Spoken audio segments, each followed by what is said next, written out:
Olá, eu sou a Benedita Cazé, sou uma mulher branca de cabelos castanhos escuros bem longos, olhos castanhos escuros.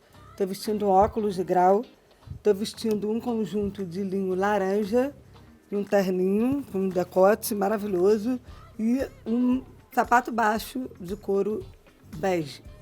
Eu sou Pedro Henrique França, sou um homem branco, tenho 1,40 m, tenho uma barba preta, olhos e cabelos castanho escuro.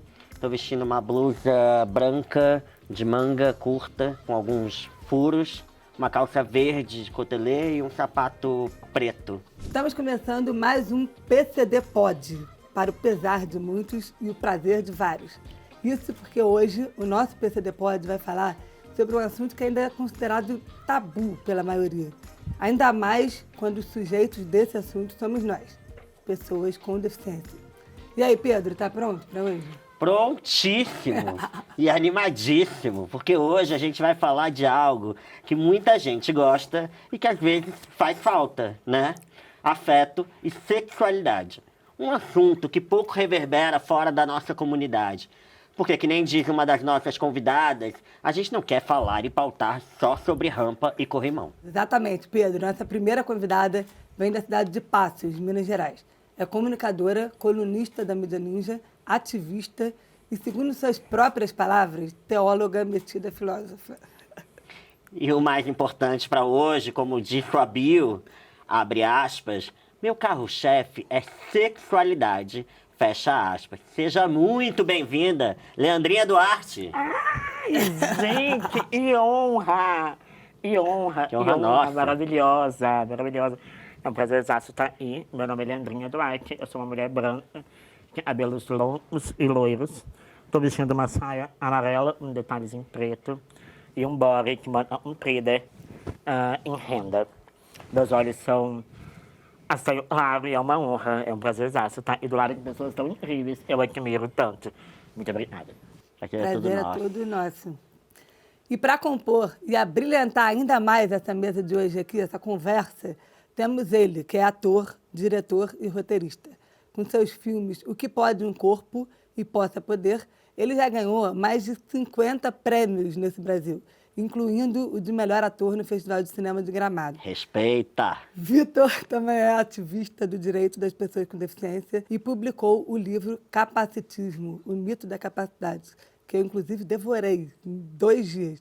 E, além de tudo, ele é também pesquisador e roteirista do nosso videocast. Pode chegar, Vitor Di Marco. Tá em casa. Sou eu, aqueles. Enfim, sou Victor Di Marco, sou um homem branco de cabelos pretos, barba rala. Eu tenho um alargador preto na minha orelha esquerda. Estou usando uma camisa preta com uma jaqueta jeans e uma calça azul marinho com meu tênis também azul marinho. Fiquei muito feliz de estar aqui. Nossa, quanto tempo! A gente conhecia a Leandrinha há pouquíssimo tempo, a gente estava há muito tempo marcando os encontros. Então acho que vai ser um papo muito, muito foda. Honrada, né? Honrada é a palavra, sério. Estamos num estúdio amplo, com tons terrosos, sentados em poltronas brancas. 3 mesas de apoio de madeira separam essas cadeiras, essas poltronas. Aqui no nosso fundo tem um painel de papel pardo, com formas geométricas. E também temos espadas de São Jorge aqui no canto do nosso cenário. Então, eu queria começar lá do início, falando um pouco sobre a nossa percepção de nós mesmos, né? Porque eu acho que a gente passa a desenvolver a nossa sexualidade a partir do momento que a gente se percebe seres desejantes e desejáveis. E a gente sabe que esse lugar não é garantido pra gente. Recentemente, uma fala sua, Leandrinha, me chamou muita atenção. Você disse, eu descobri o meu corpo com deficiência transando pela primeira vez.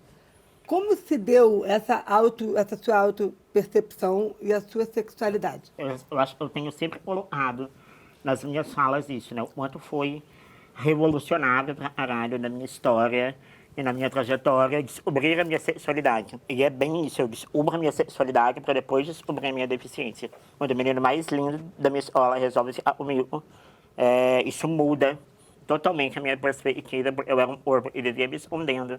Era um corpo, ele vivia sentindo nojo da minha presença, eu tinha vergonha da minha voz. Eu tinha vergonha das extremidades dos meus dedos e passava a esconder isso. E aí, quando esse menino, dito enquanto padrão, né, ele vê beleza no meu corpo, fala, porra, eu também posso ver beleza no meu corpo. E é injusto eu esconder esse corpo, né? E aí isso muda completamente. Quando eu descubro a minha sexualidade, as minhas roupas ficaram mais justas, mais curtas. Eu comecei a mostrar mais o meu corpo.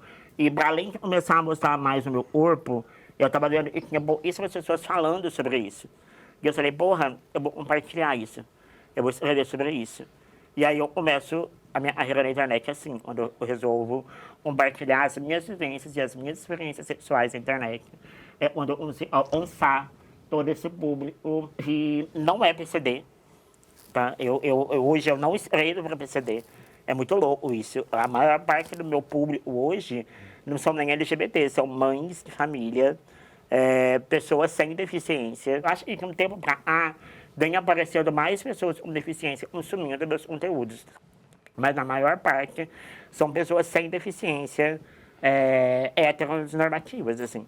E você conviveu com pessoas com deficiência, assim, você teve convívio também na sua vida ou não? Tive muito, inclusive, muito. Só que nada parecido com a história que eu tenho hoje, né? E sim, ela perspectiva, PCD, e todo mundo conhece, né? Frágil, e não é desejado, e não explora a sua sexualidade. Por milhões de fatores, a gente já bem sabe, e a pacificismo está aí para isso, né? O nosso corpo nesse lugar engessado, nesse lugar enraizado, nesse lugar de pena, de dó. E aí, quando eu chego, eu fujo dessa curva completamente, né?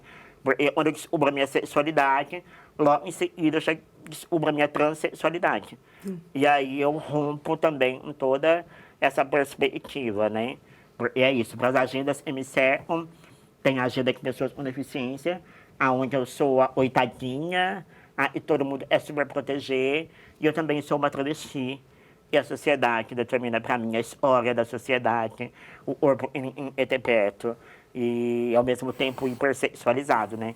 Então isso tudo num corpo só, mano, é uma loucura, é uma loucura. E eu passei a escrever sobre isso, e a encarar isso, então, tipo, foi nesse rolê, sabe? Bagunça os códigos no bom sentido, né? A Mara Moira, autora do livro E Se Eu Fosse Puta, ela fala que Leandrinha Duarte é o sistema. Porque as pessoas não sabem se elas vão ter pena de mim porque eu sou uma pessoa com deficiência ou se elas vão me odiar e vão querer me matar porque eu sou uma travesti. Então isso é uma puta de uma reflexão, assim. Com certeza. E a gente consegue nadar muito em volta disso. Que doido isso, porque você falou da questão das roupas, né? De a partir do momento que você, enfim, descobre o seu corpo enquanto um corpo desejável, isso mudou até no seu próprio jeito de se vestir.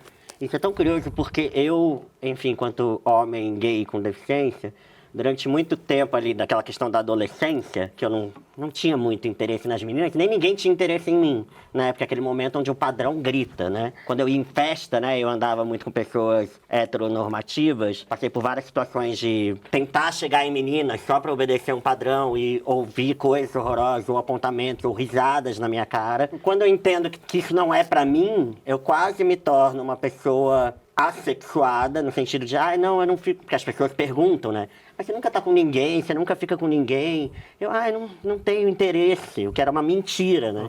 E é uma fase em que eu me visto, assim, da forma mais tenebrosa possível. Eu detesto minhas fotos dessa época, dos 17, 18 anos, porque eu uso umas roupas largas. Eu tô, assim, uma coisa...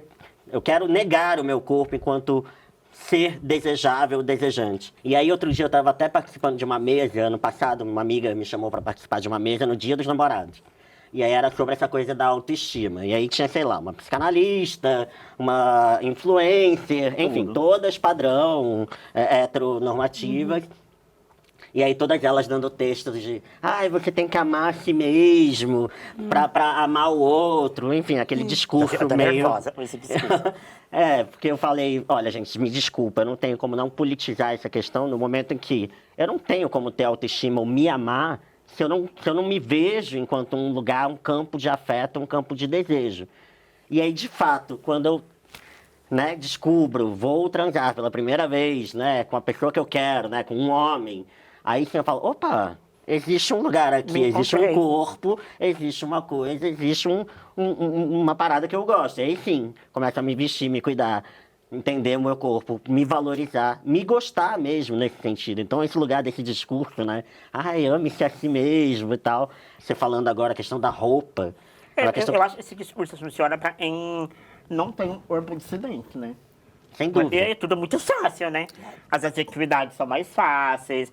Então, o próprio sistema essas pessoas vivem já corrobora para essas pessoas se encontrem, né? Tipo, porra, são várias amadas, né, disso. Essas pessoas tiveram primeiros namoradinhas, né? Ou namoradinhos Sim. ali com 12, 13 anos. Isso não é uma coisa que era uma realidade. Queria até saber do Vitor como foi pra você, que também é um homem gay com deficiência. Como é que foi essa percepção do seu lugar da sexualidade e do seu corpo enquanto, sim, eu posso, sim, eu quero, sim, eu sou desejável. Eu acho que, diferente da maioria dos casos que eu escuto, eu sempre fui muito livre sexualmente, assim. Eu sempre tive muito mais questões com o afeto, assim. Eu nunca tive nenhuma questão em beijar, em transar. A minha questão era que eu, por exemplo, eu só conseguia ter esses encontros durante a noite. Porque eu criava uma fábula na minha cabeça de que durante a noite eu conseguia esconder mais a minha deficiência. Então eu saía para encontros, eu ia só para festas, porque eu conseguia beijar e transar, mas sempre que a pessoa vinha com alguma questão de afeto, eu fugia. Então a minha sexualidade ela se deu muito mais nesse sentido, o que por um lado é bom, mas por um outro foi péssimo, de eu achar que o meu corpo estava ali só enquanto um corpo, né, que eu não era digno de afeto. Mas eu não tive. É muito bizarro, assim, porque agora que eu tô começando a ter inseguranças e questões, tipo, mais a ver com o sexo, sabe? Então a minha autopercepção da minha sexualidade, ela se deu muito nesse campo de conseguir achar um equilíbrio entre sexualidade e afeto. De como assim tipo, enfim, como assim eu posso ser uma pessoa desejável, mas não posso ser amada, né? E eu acho que aí entrou também uma outra questão, que foi também eu me dar conta de o porquê que eu tinha esse comportamento, né? Eu acho que isso, nossa, anos de terapia, mas isso... Dá-lhe análise. Ai, já tem. Anos. Viva. E isso foi uma coisa que eu percebi em terapia, que é pra gente conseguir namorar, conseguir ter outro enquanto amor, a gente também tem que ter a consciência de que a gente pode perder. E perder para mim era um lugar que eu nunca queria voltar, porque eu já sabia que eu nunca ia ser o mais bonito, o mais desejável. Então, para mim, afeto era relacionado muito à condição de perda. E como eu nunca lidei bem com isso, eu me condicionei a só ter o sexo pelo sexo, sem correr o risco da perda. Porque amar também é perder, né? Não existe amar sem perder. Então, foi esse caminho de encontrar um equilíbrio entre saber perder também, enfim. E também entender que saber perder, nem todas as vezes que eu perder um amor, um afeto, vai ser só porque eu sou uma pessoa com deficiência, né? Porque eu acho que também isso acaba nos aprisionando. Não sei se tu sente isso. De que também a gente acaba levando não e acha que é por causa da deficiência, às vezes é por outra coisa, sabe? Isso acaba nos gerando... Eu tenho que parar de falar nós. Isso eu já percebi, eu falo nós, mas eu. Isso acaba me gerando muitos traumas. Porque eu comecei a perceber que tudo que eu levava de não, eu voltava para a deficiência. É porque eu tenho uma deficiência. E conseguir sair disso também foi uma autopercepção muito forte, assim. Eu não tenho como não associar algumas vezes essa questão no mundo padronizado como a gente vive, quando você de repente tem uma relaçãozinha ali, que tem o lugar da primeira vez, né, 2 vezes, um encontrinho em casa, não sei o quê, mas quando vai para o âmbito social, do andar na rua, do apresentar para alguém, do apresentar para os amigos, tem um lugar que você entra na coisa percebe. do fetiche também, né? Assim, Total. É uma curiosidade, uma coisa, e depois beijo e tchau. Eu né? acho que eu soube separar muito bem isso, sabe? Faz muitos anos eu exploro a minha sexualidade, os meus afetos. Tanto, e isso é muito público nas minhas redes sociais, muito. Extremamente público. Se você abrir minhas redes sociais agora, você vai entender. Eu estou numa relação não monogâmica, aí vivendo os meus afetos da forma mais incrível que eu posso viver agora, sabe? Me descubro não monogâmica recentemente. E olha, é revolucionário, viu? Recomendo. Se você não ouviu A palavra da não monogamia, dá pra pesquisar. E você Eis vai- aqui a pastora da Você, monogamia. você vai curtir, eu tenho certeza. Entendeu? E aí, isso mudou minha vida, mano. Ser uma pessoa pública com deficiência, eu atraio muito alpinista social, né? Então eu também já aprendi a filtrar esse tipo de pessoas. A minha taxa de relacionamento merda é baixíssima. Baixíssima. Porque eu consigo filtrar essas pessoas e deixar elas me acessarem até a página 2. Se é só sexo, vai ser só sexo. Vai ser casual. Um beijo, não me liga. Entendeu? Não me liga. Por favor, não me ligue. Eu não vou te atender também. Mas Bem, eu te isso bloqueei. é, assim, não é todo mundo que consegue fazer Não esse é filtro. mesmo, não é Assim, mesmo. você Tanto que é- quando eu compartilho isso nas redes, o que eu mais recebo é, porra, da onde veio a sua segurança? Né? Eu acho que é muito mais uma coisa de segurança mesmo, sabe? De confiar em mim mesma e não entrar nesse limbo que a sociedade empurra pessoas com deficiência. Né? E, por exemplo, por viver relações não monogâmicas, eu já ouvi muito, né, nos últimos tempos agora, e as pessoas ficam com outras pessoas porque elas realmente não me amam. E eu falo, gente, se eu deixar isso consumir, aí já era, fodeu meu dia, fodeu minha vida, eu nunca mais vivo. Mas quando eu entendo, eu posso sim ser importante para alguém, uma pessoa pode sim se apaixonar por mim e vice-versa, né? Quando eu legitimo a minha história, inclusive eu acho que isso é o maior incômodo hoje, né? Deslegitimar a minha história. Cara, uma pessoa com deficiência não pode dizer uma história de amor, uma pessoa com deficiência não pode dizer cenas de sexo casual, e eu escrevo, eu trabalho fazendo, né? Então, eu acho que quando as pessoas deslegitimam isso, a possibilidade disso ser um fato, isso me incomoda muito mais que os ataques de ódio que eu recebo. Pra caralho, porque pra mim é inadmissível em pleno 2024, 23. Ela é tão à frente que ela já tá no ano que vem. Totalmente Total. descontrolada. A gente ainda está falando que corrimão e rampa para pessoas com deficiência. E abrimos o bico nessa sala, né? Essa possibilidade de discutir sobre afeto e sexualidade é muito rara. Muito. A gente tem É muito conversado rara. muito. Esse material, por exemplo, ele vai servir de acervo para os próximos anos, mano.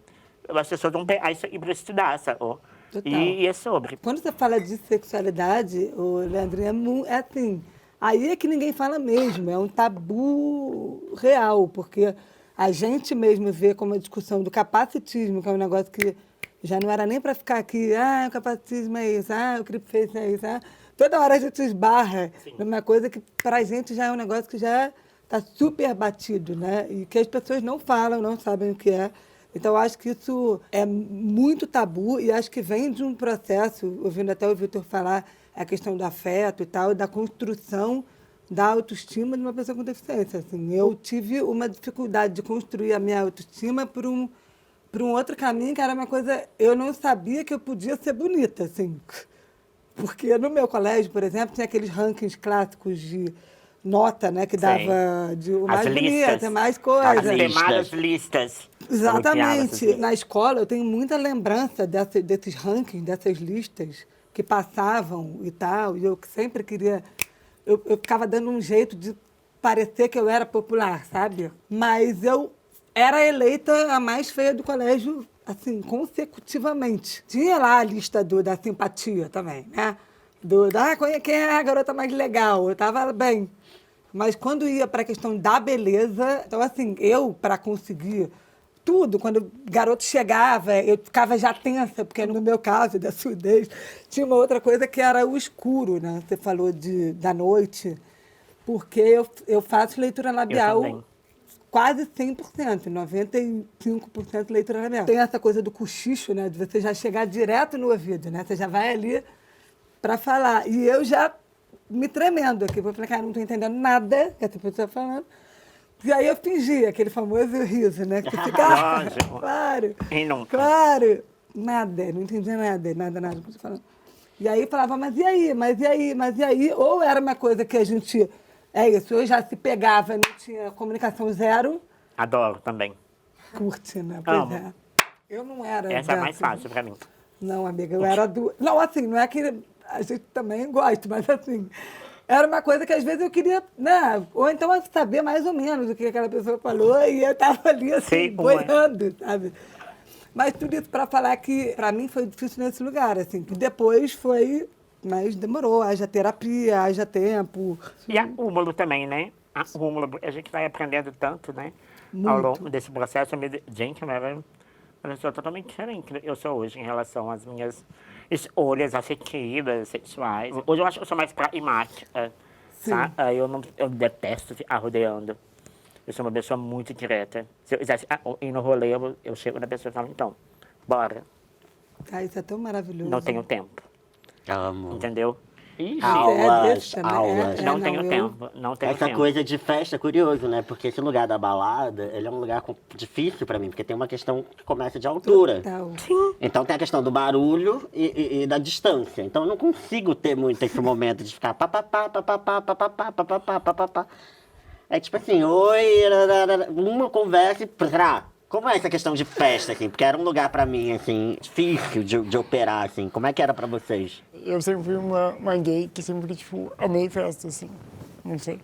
Eu sempre, tipo, amei ir pra festa. Eu, sei lá, desde os meus 14 anos, eu pulava a janela de casa porque minha mãe não queria deixar eu sair. Então, Exemplo, né? eu ia pra festa escondido. Então, eu sempre gostei muito de festa, assim. Mas é óbvio que eu tenho, tipo, alguns vários traumas de festa, disso, de não ser, tipo, sei lá, porque eu acho que eu tinha uma expectativa muito grande de ficar com vários meninos, sabe, tipo, querer. E até eu consegui entender também uma outra questão que eu acho que é muito importante, que é como que eu me apresento em cada lugar, sabe? Acho que isso foi uma chave que virou pra mim, assim. Sou uma pessoa com deficiência, a gente sabe como é que é o meio gay, horrível, Super enfim. padronizado. E tal. Mas assim, tipo, depois dos meus 18 anos, eu comecei a ficar muito mais de boa, assim, e fui, assim. Tem uma história muito engraçada nisso tudo, ano passado, enfim, né, porque eu fazia conteúdo. E tipo, os meus seguidores, tipo, a maioria era aqui de São Paulo. Eu sou de Porto Alegre. E ano passado eu vim para São Paulo, passei 8 meses em São Paulo. E aí eu tava numa festa, enfim, tipo, né, para maiores de 18. E eu tava nessa festa, tipo, acho que eu tava já sem camisa, não lembro. E aí começou a chegar seguidor, assim. Só que, tipo, todos os meus seguidores queriam ficar comigo, mas todos eles chegavam em mim assim, nossa, eu nunca imaginava te ver aqui. E eu... Meu clássico. O porquê não, sabe? É. Então, tu vê que a festa também tem muito esse lugar que as pessoas não esperam ver pessoas com deficiência em festa. Né? Uma, porque não tem, tipo, é rara a festa que tem acessibilidade. E duas, pelo capacitismo de não ver nossos corpos em lugares de desejo. Nossa, eu acho que a parte mais complexa é, e só recapitulando um pouco o que o Vitor falou, né? Primeiro você hackear o seu rolê. Porque a maioria dos rolês não são acessíveis. Sim. Não são adaptados. Ela não recebe a tua cadeira, o banheiro é o ó. As pessoas não têm cuidado com o banheiro em rolê nenhum, né? Então, tipo, foda-se o banheiro, o PCD não tem como ir no banheiro no rolê. Todavia, entretanto, eu vou em qualquer rolê. Esses dias eu vou citar o nome das coisas inacessíveis, eu vou, hein? Fui na Tóquio. A cobertura da Tóquio não tem elevador até o teto, né? Até a cobertura. Deixei de ir? Não deixei de ir. Arrumei 4 homens pra me a escada acima e subi escada acima. Eu acho que não deixar de ocupar esses rolês também é importante. Eu acho que reivindicar ainda mais o teu direito que tá na porra daquele espaço, sacou? E ocupar ele lugar. A gente tem alguns estereótipos, né, que atrapalham um pouco a nossa descoberta sexual, né? As pessoas ou veem a gente como coitadinho, ou como heróis, ou como vítimas, mas esses lugares também nos infantilizam. Tira um pouco esse direito ao sex appeal mesmo, essa sexualidade que a gente tem. Mesmo vocês se colocando na internet, enquanto sujeitos, se posicionam, como é que vocês driblam esses estereótipos que a gente acabou de falar? Eu não sei se tem como driblar, sabe? Não sei se eu driblo. Eu acho que eu aprendi a me esquivar, não, mas eu acho que eu aprendi a me adaptar a essa cultura capacitista pra caralho. É óbvio, e até a certo ponto, eu não sei chacoalhar a bandeira e militar e dar o meu nome, lá. Só eu sei que tem coisas que vão ser sempre estruturais, vão ser sempre enraizadas. Né? Por exemplo, o rolê da infantilização, né? Até mesmo você, por ser um corpo pequeno, já deve ter ouvido muito isso, né?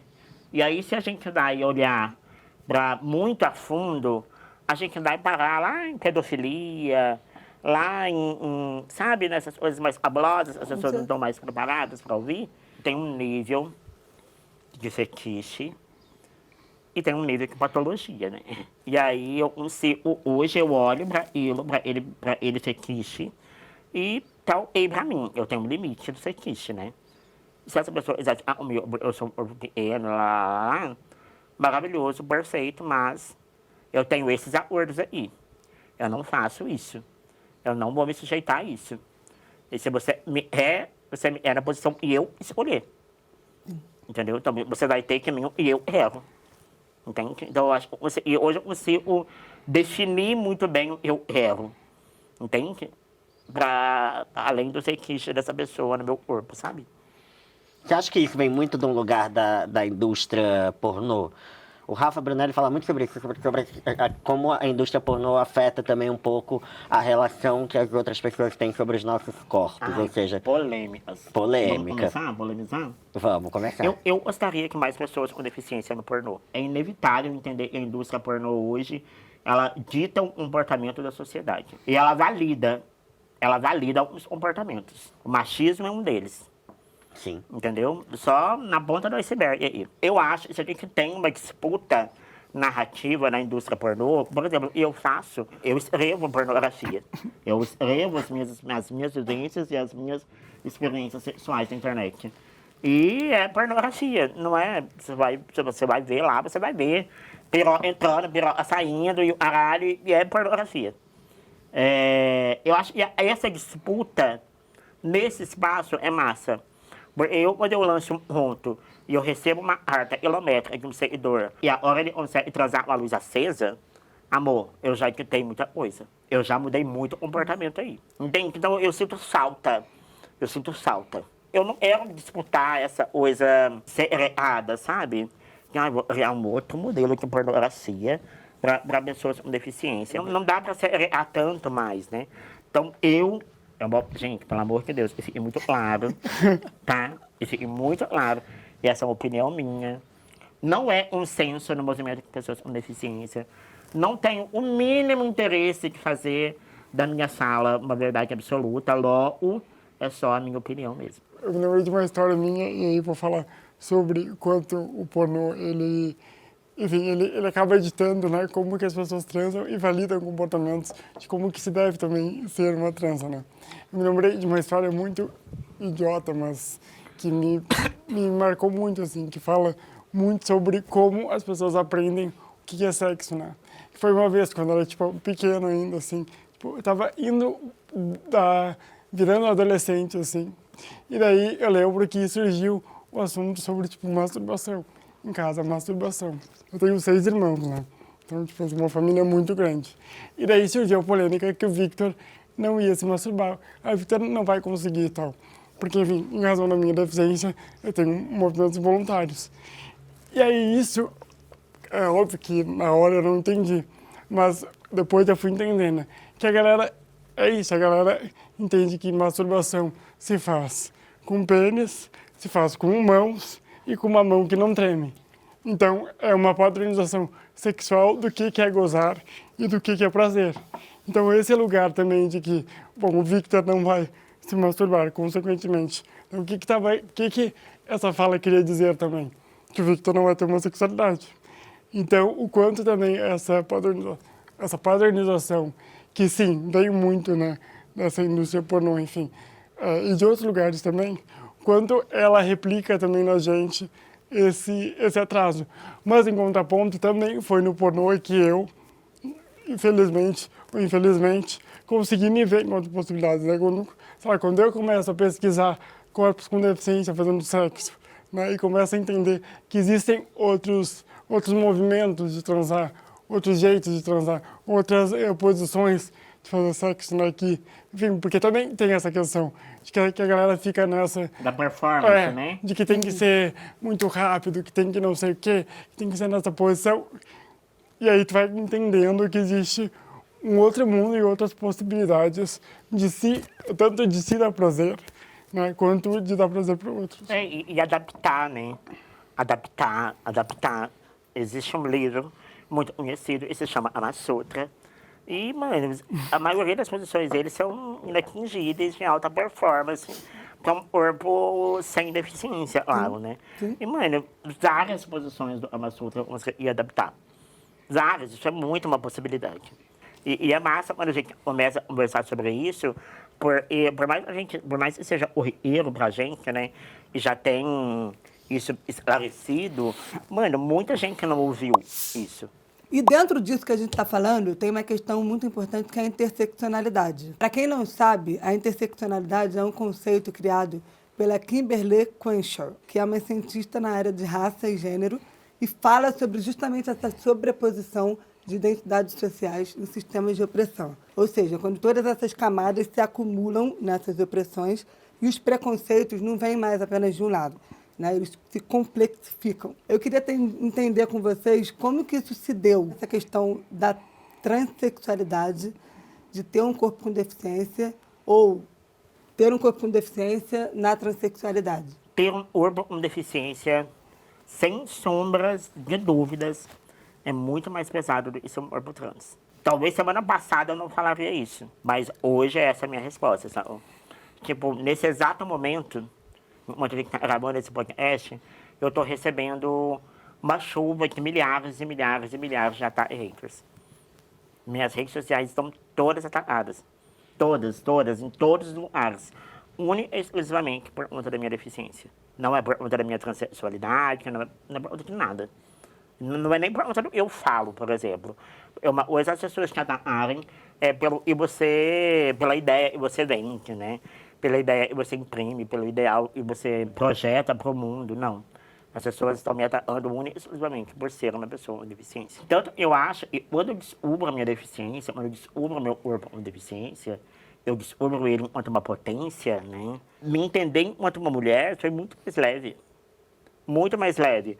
Porque todas as questões de corpo e disforia de gênero eu poderia ter, eu já tinha tratado elas há muito tempo por ser uma pessoa com deficiência. E aí, falar de interseccionalidade sem ter esse espaço de debate, mano, é impossível. Não vamos conseguir falar de interseccionalidade se a gente não se propor a ouvir a vivência do outro, a trocar experiências uns com os outros, né? E a ouvir pessoas com deficiência desse lugar, né? Então, a minha maior preocupação, por exemplo, eu falei isso pro Vitor, vai ser raso? Porque se for raso, vai ser o mesmo. Eu vou falar a mesma coisa de todas as entrevistas.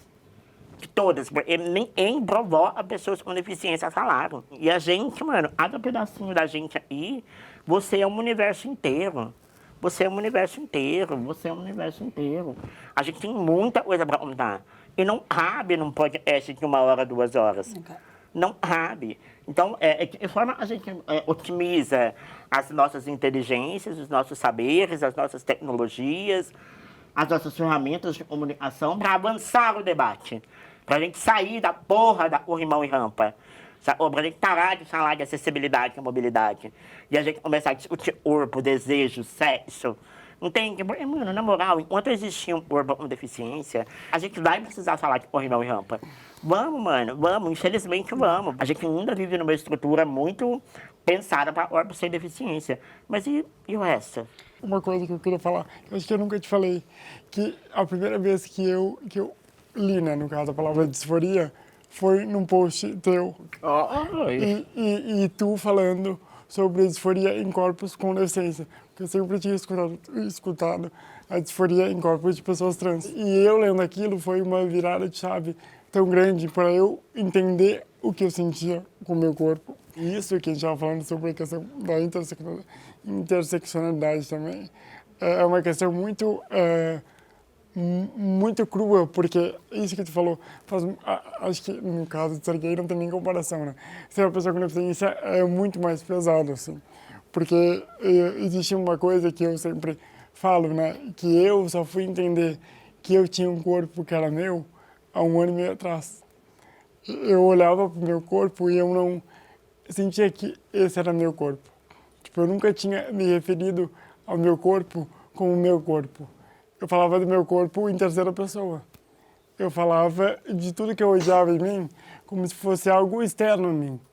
Então, esse processo também de entender que eu tenho um corpo e que é meu, foi também uma virada de chave muito grande para eu me entender enquanto um ser sexual, sabe? Porque isso foi, e eu não sei nem se um dia eu vou conseguir colocar em palavras, assim, o quão bizarro é, não sei se vocês sentiram isso, tu não se referir ao teu corpo enquanto teu, assim, e tu não sentir que tu tem um corpo, porque isso é tirado da gente, né? O corpo, humanidade mesmo, né? O corpo com deficiência, aliás, a deficiência, né? E aí a gente volta até o nome, né? Como é que a gente era chamado? A gente não era chamado de pessoa com deficiência. A gente era chamado de deficiente, de aleijado. Então não tem corpo, não tem humanidade. E se não tem corpo, não tem humanidade, não tem desejo, não tem direito, não tem sexo, não tem, enfim. Então foi um dos maiores starts na minha vida, assim, que foi entender que eu podia chamar o meu corpo de meu, sabe? Eu acho que tem um babado, é muito forte, é o seguinte. Para algumas pessoas a deficiência chega primeiro. Se você se aladinha no rolê, ninguém rata e você é uma pessoa com deficiência. Você também não, né, Vitor? Se eu falo, sim, se eu tô quieto. É isso. É a passabilidade. A passabilidade de um corpo com deficiência. Eu acho que aí está a grande questão, né? Porque, por exemplo, se você chega num espaço, você, Vitor, e não tem deficiências aparentes, né? A passabilidade, e a palavra que você usou, ela te dá uma segurança. A gente vai discutir muito sobre passabilidade no movimento trans também, né?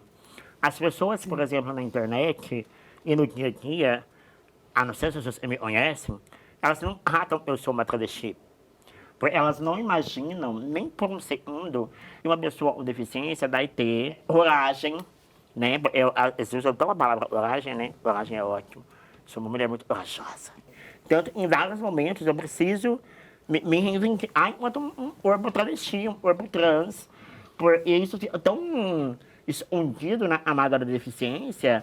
E aí, onde eu quero falar sobre interseccionalidade, né? Na internet, a primeira coisa que as pessoas veem é a minha deficiência.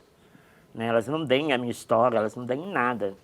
Elas não veem nada. Essa coisa da passabilidade é muito importante. Até o Vitor fala no livro sobre isso, né? Que no momento que tem só a foto, tá tudo certo. Mas aí quando encontra, enfim, vai um pouquinho além, aí a reação já é outra completamente diferente, né? Tem uma coisa na passabilidade que eu acho muito curiosa também, que existe uma questão que é do mesmo jeito que pessoas com deficiência não podem ser sexuais. Também tem uma questão muito bizarra que para mim tá também atrelado à atração, que é o quanto a gente não pode ser inteligente. Tipo, vou dar um exemplo. Eu tô, sei lá, cheguei num hospital e tenho que fazer uma consulta. Quando eu começo a falar com a pessoa que está fazendo os dados, ela se nega a falar comigo. Porque ela já, né, na cabeça dela, o fato de eu falar do jeito que eu falo já denota que eu sou incapaz de ter uma conversa com ela. Uhum. Então, sei lá, eu experimento essa possibilidade nesses dois lugares enfim, né, de passar a ser uma pessoa que também não é inteligente. E eu falo isso porque tem tudo a ver com sexualidade. Porque o oposto acontece. Que aí quando eu tô num flerte com um cara, né? Porque eu tô casado há muito tempo. Opa! Quando eu polêmica. Quase. É a separação dele. Quando eu A estava... palavra da não monogamia. Lógico.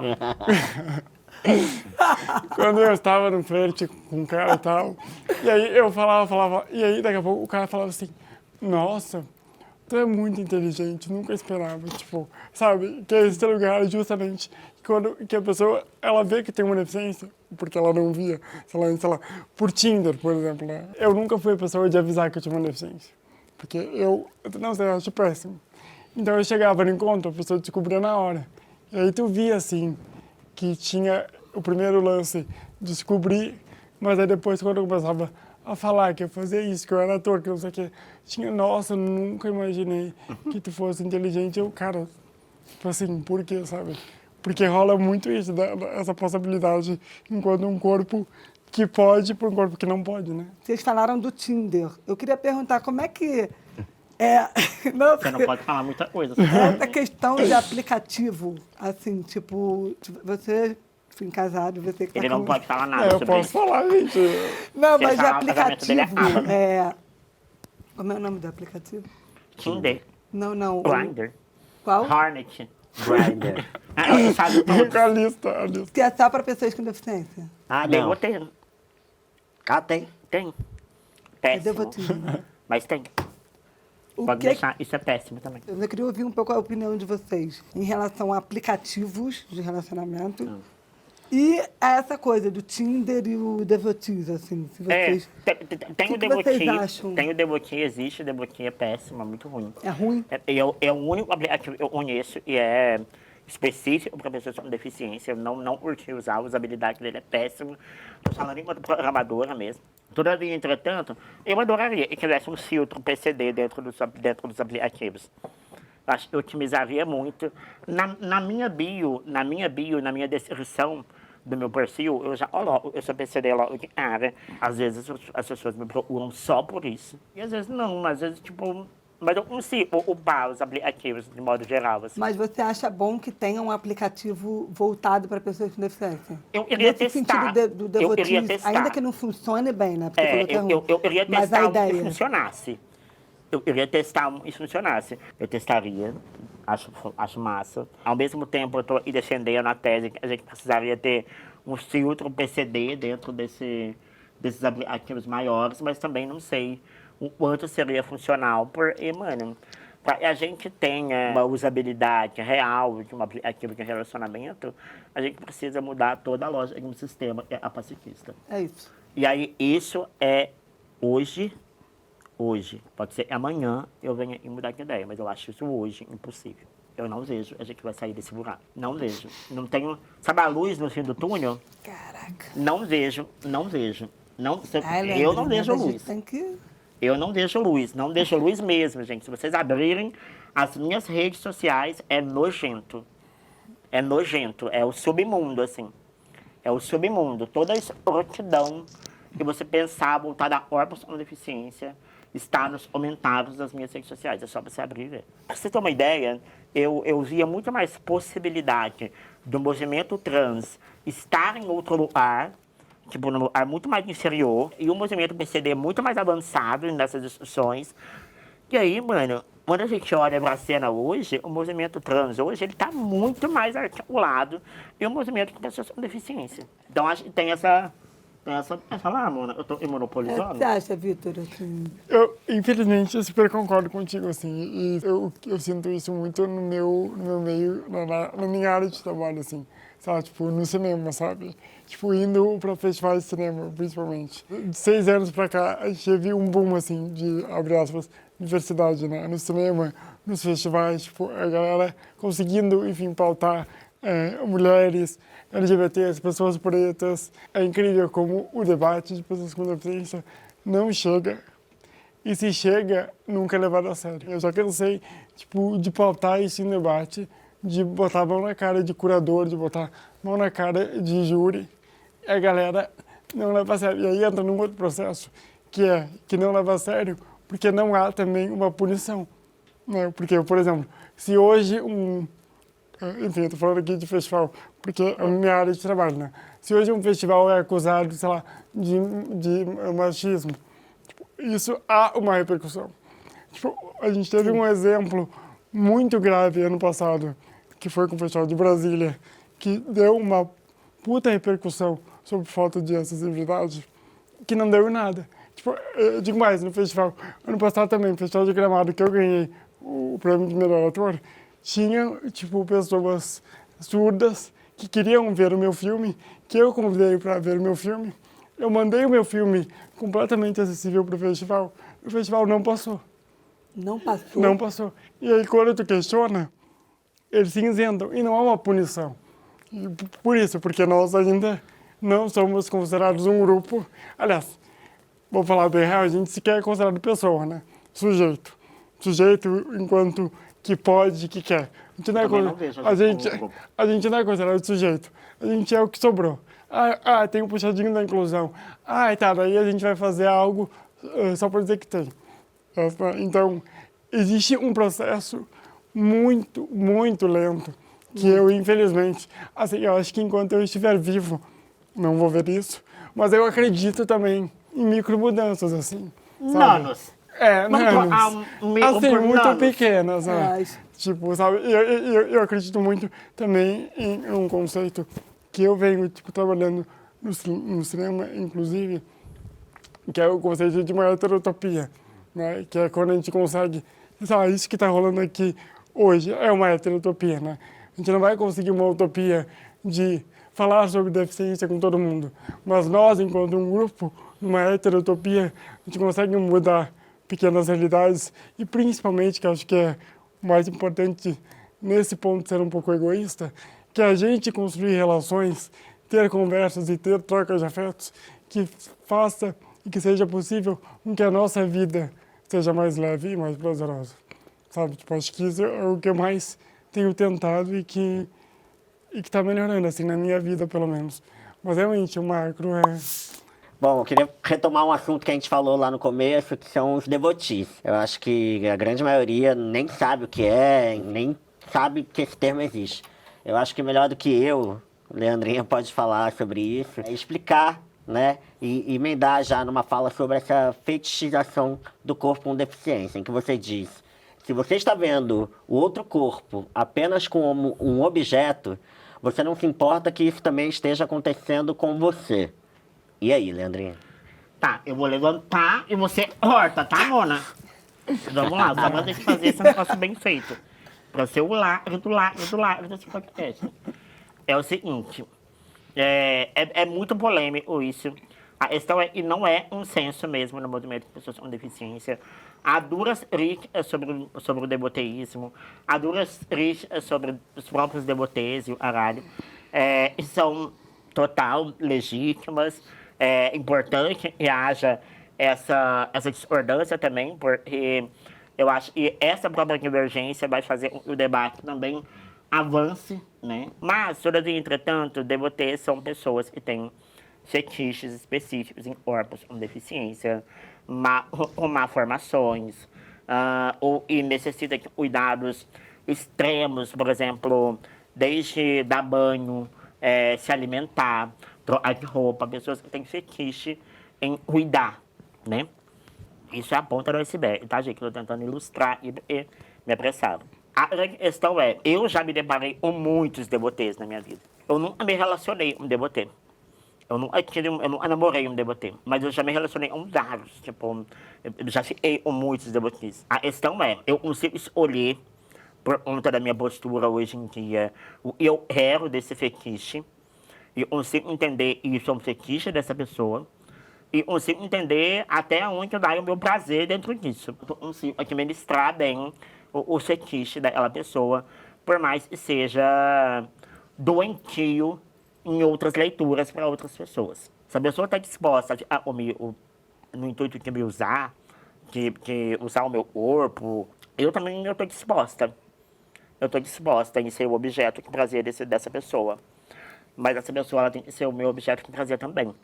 Se eu deixar esse imaginário do devoteísmo atingir o meu corpo de um modo que eu me sinta mal, eu me sinta menos, eu me sinta diminuída, eu me sinta que a minha relação ela precisa estar... eu preciso me sujeitar para estar naquele lugar, eu tô fora. A gente ainda precisa conversar muito sobre isso. A gente precisa naturalizar isso também. Está no nosso cotidiano, gente. Os devotees estão jantando com a gente, almoçando com a gente. Tá. Sacou? E aí a gente vai ter que começar a debater mais sobre isso. Gente, o devoteísmo ele é um fetiche, é outro. Mas há uma discussão muito rasa sobre isso, né? Muito embrionária sobre isso. Não se discute sexualidade, o desejo da pessoa com deficiência. Não se discute possibilidade de fetiche para o corpo com deficiência. Então a gente ainda vai precisar de espaços de diálogos mais amplos como esse para a gente conseguir aprofundar o debate. Vai, Vitor, eu levantei. Você vai com Deus. E eu nunca me relacionei já sabendo. Eu tive umas questões chatas de descobrir, por exemplo, na hora do sexo, que eu estava lidando com um devotee, sabe? Ela tem uma história clássica, que eu já falei várias vezes, que eu tava, tipo, bêbado lá, tirando a minha camisa, e daí o cara pega e me olha e fala pra mim, treme de novo. Tipo, né, mandou eu tremer de novo. Gente, e foi a primeira vez que eu tive contato com isso, assim, que eu me senti, eu falei, calma, tipo, algo aconteceu que eu não estou à vontade, porque me pegou muito de surpresa, assim. E daí eu fui pesquisar o que era isso, assim. Hoje em dia eu não faço mais uso de devotees, mas eu já fiz, assim, uso também, mas muito nesse lugar da escolha. Tipo assim, eu vou escolher isso porque, ok, se essa pessoa está me vendo enquanto um objeto, ok, eu ver ela. Mas é muito ruim a forma como eu descobri isso, e é muito ruim porque isso aconteceu outras vezes também. Então, tipo, eu só me dar conta que eu estou lidando com um devotee na hora do sexo em si. Tipo, que eu faço algum trejeito, que eu faço alguma coisa, ou que a pessoa me pede para fazer alguma situação, alguma posição, ou alguma fantasia dela, que eu só vou saber disso na hora, sabe? E daí descobrir que tu tá lidando com um devotee sem tu ter a escolha de estar ali, porque tu descobriu na hora, e isso pra mim, eu tive muitas questões, sabe? Você resumiu tudo, né? Eu acho que a palavra-chave disso é a escolha, né? É, o fetiche não ser a única opção, A única né? opção. Ela ser uma opção, mas não ser a única. Chegou a hora do nosso momento, é normal, mas não pode. Um bate-bola que a gente tem aqui, a gente pergunta algo e vocês respondem com toda a raiva e emoção de vocês. Toda a marginalidade. É normal, mas não pode nos chamar de... Ai, aleijado. No meu caso é fofo. Odeio que me chamem de fofo. Nem a minha mãe me chamava de fofo desde que eu era pequeno. Ela parou de me chamar de fofo, porque eu peguei e tal, falei, tu nunca mais me chama de fofo. Ela não. Ela super entendeu de onde vem. Ela não me chama mais de fofo. É normal, mas não quero que você... Deslegitime a minha história. Me pergunte o que eu tenho. É normal, mas não pode me perguntar... Se meu cabelo é peruca ou natural. É sobre. Ai, toma no cu, eu respondo tudo. Hoje eu sou uma pessoa, eu me incomodo muito pouco com as perguntas ridículas das pessoas. Às vezes eu só ignoro, às vezes eu respondo com muita equidade. Então não tem nada em minha vida. Agora, perguntar se esse cabelo belíssimo é o auge da minha carreira, né? A única coisa que me incomoda é quando as pessoas querem saber da minha vida sexual sem eu ter intimidade nenhuma com elas. Tipo, se eu faço sexo. É normal, mas não pode esperar que eu vá... Atender às suas expectativas. Eu não represento o movimento PCD como um todo. Não vou atender a expectativa desse movimento. Eu não represento o movimento trans como um todo. Então, não vou atender as expectativas desse movimento. Vitor. Ouvi história de gente que eu não conheço. Na fila do mercado, e a galera vê que eu tenho deficiência e já vem, eu tenho um filho, a minha vida tá tão difícil. Tipo, isso eu não vou fazer mais. E por último, a gente tem o nosso Supera, que a gente Supera. convida... Vai, Marília Medana. A Marília? A gente convida vocês a mandarem um recado para os capacitistas e mandarem eles superarem alguma coisa ao invés da gente. Vai lá, Leandrinho. Ai, a minha câmera, 4 a 5. É 4, maravilhoso. Vou fazer especialmente. Ó, vou até ajeitar meu cabelo. Esse tem, eu quero fazer ele milionário. É o seguinte, supera. Porque eu não vou voltar para dentro do meu quarto. Eu não vou voltar para a escuridão. Eu não vou silenciar a minha voz. E não vou deixar que vocês silenciem a minha voz. Eu queria que as pessoas superassem a ideia de que, aliás, entendessem também a ideia de que uma doença pode gerar uma deficiência, porque várias vezes as pessoas tentam invalidar a minha deficiência dizendo que o que eu tenho é uma doença cerebral, enquanto que se há sim um debate sobre doença e deficiência, mas nunca deve ser num tom de invalidar uma deficiência a partir disso. Então, se eu pudesse falar um supera, seria para a galera superar esse viés médico extremamente capacitista e ultrapassado que a gente tem hoje. Eu acho que é isso. Maravilhosos. Se pudesse, a gente passava horas falando sobre isso. A polêmica tá boa, o debate foi ótimo, mas estamos chegando ao final de mais um PCD Pod. É importantíssimo esse debate e que haja entre nós discordâncias, para que a gente sempre se lembre que não somos um bolo uníssono. Somos muitas, muitos e muitos. Somos seres desejáveis e desejantes. Somos pessoas que merecemos afeto para além da sua caverninha do padrão. Sexualidade importa, afeto importa, desejos importam. Vivemos uma sociedade ainda bastante careta, cisgênera e heteronormativa? Sim. Mas devemos sair dessa caixinha que não dá conta das complexidades humanas com toda certeza. Pois, como diz a brilhante filósofa Judith Butler, as categorias nos dizem mais sobre a necessidade de categorizar os corpos do que sobre os próprios corpos. Nossos corpos não cabem em categorias. Eles podem ser e ter o que quiserem. Aqui no PCD Pod, a gente derrama o leite bom na nossa cara e o leite mau na cara dos caretas. Porque PCD pode tudo, amar, ser amado e gozar como qualquer um, com quem a gente bem entender. Viva a liberdade e o afeto. Viva! Viva! Até semana que vem. Foi um prazer estar com vocês, viu? PCD Uau! Pod. Que programa maravilhoso. Foi.